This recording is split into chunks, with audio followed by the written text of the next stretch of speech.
Hello మిమ్మల్నేనండి.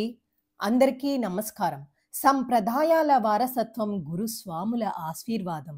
ఆధ్యాత్మిక మార్గంలో అడుగుపెట్టిన ప్రతి భక్తుని జీవితంలో అయ్యప్ప దీక్ష ఒక మహత్తర యాత్ర.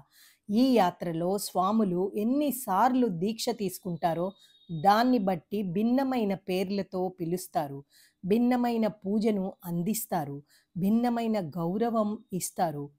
మనం తీసుకునే ప్రతి దీక్షను బట్టి స్వామి ఒక కొత్త నామాన్ని అనుగ్రహిస్తారనే అద్భుతమైన సాంప్రదాయం ఉంది. కన్నెస్వామి, కత్తిస్వామి, గంటస్వామి, గదస్వామి, విల్లుస్వామి, జ్యోతిస్వామి, సూర్యస్వామి, చంద్రస్వామి, వేలుస్వామి, విష్ణుచక్ర స్వామి, శంఖాధర స్వామి, నాగాభరణ స్వామి, శ్రీహరి స్వామి, పద్మస్వామి, త్రిశూల స్వామి, శబరిగిరి స్వామి, ఓంకార స్వామి, నారికేళ స్వామి. ఇలా ప్రతి సంవత్సరం భక్తికి అంకితమైనదే. 18 సంవత్సరాలు పూర్తి చేసి నారికేళ స్వామి అయిన వారిని నారికేళ స్వామి లేదా గురుస్వామి అంటారు.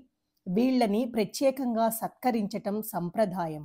అయ్యప్ప స్వామి దివ్య కరుణ పొందిన వారే ఇంత దూరం యాత్ర కొనసాగించగలరు. మన అడుగులు ఎంత ముందుకు పడితే స్వామి కరుణ అంత లోతుగా మనల్ని చుట్టుకుంటుంది. మణికంఠుడికి కన్యస్వామి అంటే చాలా ఇష్టమట. మండల దీక్ష తీసుకున్న వారిలో ఖచ్చితంగా ఒక బాలస్వామి ఉండేలా చూస్తారు.